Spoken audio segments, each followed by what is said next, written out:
정확히 15년 전 똑같은 스펙으로 같은 회사에 입사해 정확히 똑같은 월급을 받기 시작한 두 청년이 있습니다. 두 사람 모두 성실하게 일했고 사치 부리지 않고 꼬박꼬박 저축하며 평범한 직장인의 삶을 살았습니다. 그런데 2026년 현재 이 두 사람의 삶은 도저히 같은 시대를 산다고 믿기 힘들 정도로 극명하게 갈라져 있습니다. 한 명은 수십억 원대 자산가가 되어 조기 은퇴를 고민하고 있고, 다른 한 명은 매달 치솟는 월세와 전세 대출 이자에 허덕이며 평생 노동의 굴레를 벗어나지 못할 것이란 절망에 빠져 있습니다. 도대체 무엇이 이 두 사람의 운명을 이토록 잔인하게 갈라놓았을까요? 승진의 차이일까요? 아니면 투자 지능의 차이일까요? 놀랍게도 정답은 그 어느 것도 아닙니다. 이 거대한 격차를 만든 진짜 범인은 바로 우리가 숨쉬는 자본주의 시스템 자체가 2008년을 기점으로 완벽하게 룰을 바꿔버렸기 때문입니다. 오늘 우리가 마주할 차가운 진실은 바로 이것입니다. 지난 10여 년간 우리의 소득 격차는 사실 과거와 비교해 그리 극적으로 벌어지지 않았습니다. 진짜 문제는 월급 봉투가 아니라 우리가 딛고 서 있는 자산의 격차가 우주가 팽창하듯 폭발적으로 찢어져 버렸다는 사실입니다.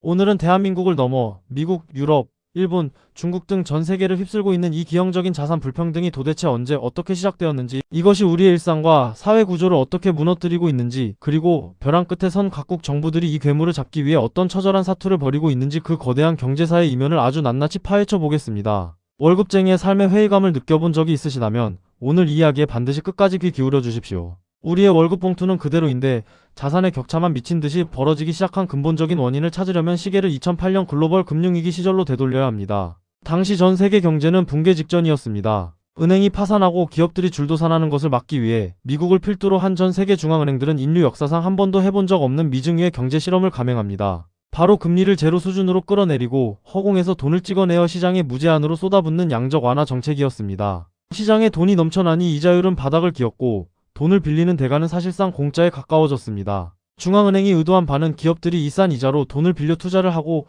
공장을 돌려 일자리를 만들고 그 돈이 노동자들의 임금으로 흘러가는 낙수 효과였습니다. 하지만 헬리콥터에서 뿌려진 이 막대한 돈은 결코 평범한 노동자들의 월급 통장으로 흘러가지 않았습니다. 이 거대한 유동성은 더 높은 수익을 찾아 주식시장, 채권시장, 그리고 무엇보다 부동산 시장이라는 거대한 블랙홀로 무섭게 빨려 들어갔습니다. 그 결과 경제 성장률이나 임금 상승률과는 아무런 상관없이 자산 가격만 기형적으로 폭등하는 거대한 자산 버블이 탄생하게 됩니다. 이때부터 자본주의의 룰은 누가 더 열심히 일해서 돈을 버는가에서 누가 더 싼 이자로 돈을 빌려 부동산 주식을 먼저 선점하는가 하는 이른바 부채를 활용한 자산 선점 게임으로 완벽하게 변질되어 버렸습니다. 이 현상을 가장 뼈아프고 정확하게 짚어낸 학자가 바로 프랑스의 경제학자 토마 피케티입니다. 그는 21세기 자본주의의 핵심 모순을 단 하나의 공식으로 증명했습니다. 바로 아지입니다. 여기서 아은 부동산 지대나 주식 배당 같은 자본 수익률을 뜻하고, 지는 우리가 일해서 버는 임금 상승률 즉 경제 성장률을 의미합니다. 과거 10여 년간 데이터를 분석해보면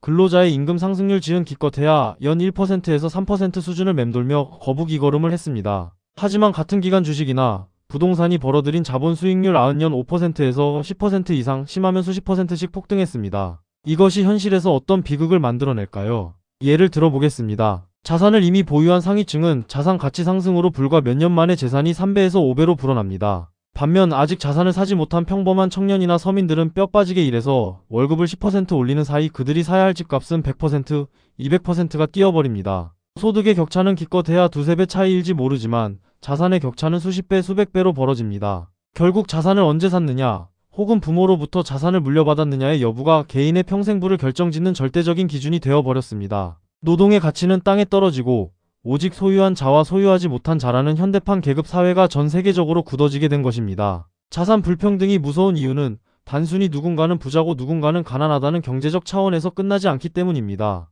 이것은 사회 경제 전체의 구조를 왜곡하고 결국 국가의 근간을 파괴하는 거대한 나비 효과를 불러옵니다. 첫 번째 비극은 사회 이동성의 붕괴입니다. 과거에는 개천에서 용 난다는 말이 통했습니다. 열심히 공부하고 일하면 계층 상승의 사다리를 탈 수 있었습니다. 하지만 자산의 격차가 소득을 압도하는 시대에는 부모가 가진 부동산, 주식, 금 같은 자산이 자녀의 인생 궤도를 사실상 확정 지어버립니다. 자산이 있는 부모는 자녀에게 좋은 학군, 수준 높은 사교육, 해외 유학의 기회를 제공하고 심지어 증여를 통해 자녀가 부동산 시장에 진입할 수 있는 막대한 시드머니까지 되어줍니다. 반면 무주택 서민의 자녀는 출발선부터 수억 원의 빚을 짊어지거나 영원히 월세 난민으로 전락합니다. 부의 대물림이 구조화되면서 노력의 가치가 소멸해버린 것입니다. 두 번째는 국가 성장 동력의 상실과 인구 붕괴입니다. 이 현상은 안타깝게도 특히 대한민국에서 가장 끔찍한 형태로 나타나고 있습니다. 한국은 가계순자산의 70에서 80%가 부동산에 몰려있는 극단적인 기형 구조를 띠고 있습니다. 집값이 폭등하니 2030 청년 세대는 주거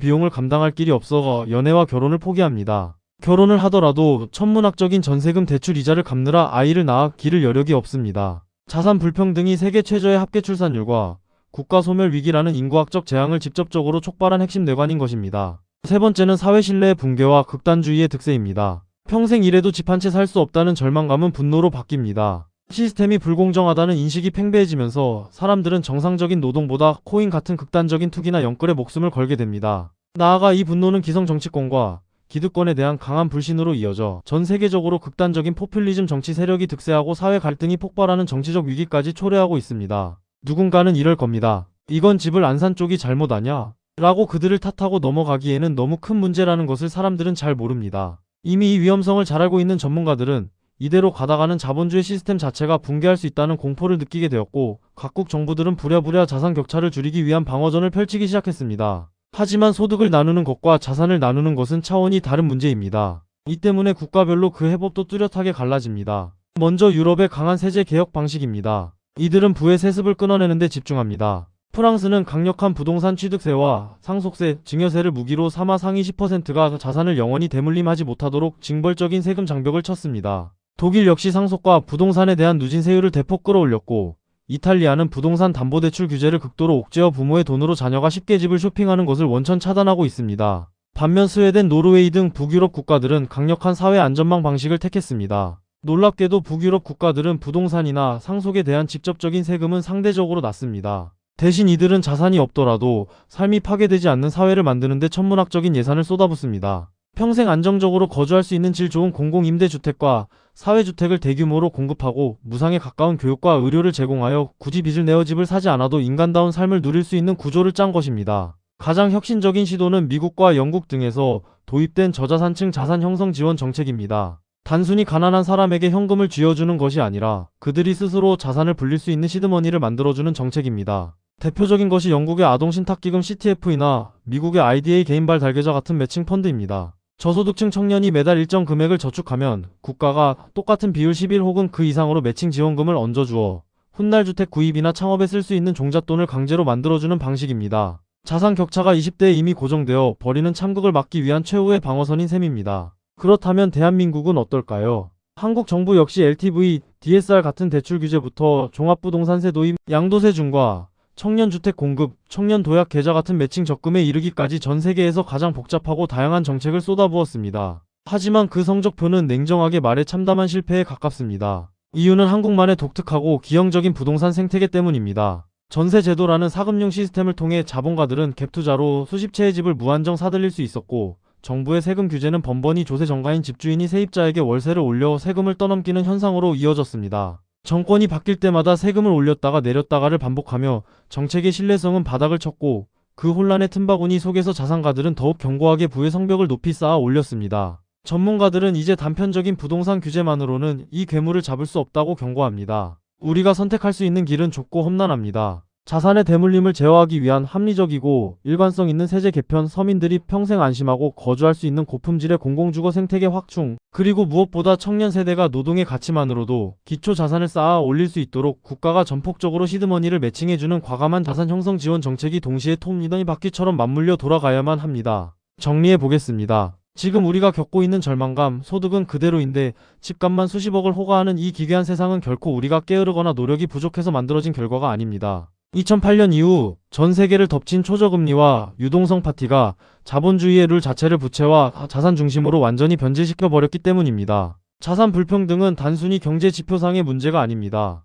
그것은 청년들의 미래를 빼앗고 인구를 소멸시키며 결국 우리가 속한 공동체의 신뢰와 민주주의 시스템 자체를 붕괴시킬 가장 강력하고 치명적인 시한폭탄입니다. 지금 당장 이 극단적인 자산의 쏠림을 완화하고 끊어진 계층 이동의 사다리를 다시 복원하는 구조적 개혁을 단행하지 않는다면 2030년대와 2040년대의 우리 사회는 금리 쇼크와 극단적 사회 갈등이 일상화된 끔찍한 디스토피아를 맞이하게 될 것입니다. 지금이 바로 이 거대한 모순의 사슬을 끊어낼 수 있는 마지막 골든타임일지 모릅니다. 소득 격차가 아닌 자산 격차의 무서운 진실을 직시하고 국가와 사회 전체가 뼈를 깎는 대수술에 나서야 할 때입니다. 오늘 준비한 경제와 자본주의의 차가운 이면 분석은 여기까지입니다. 이 거대한 거시 경제의 흐름과 숨겨진 구조적 모순을 꿰뚫어보는 통찰이 여러분의 경제적 판단과 세상을 바라보는 시야에 단단한 디딤돌이 되었기를 진심으로 바랍니다. 긴 시간 무거운 진실에 귀 기울여 주셔서 대단히 감사합니다.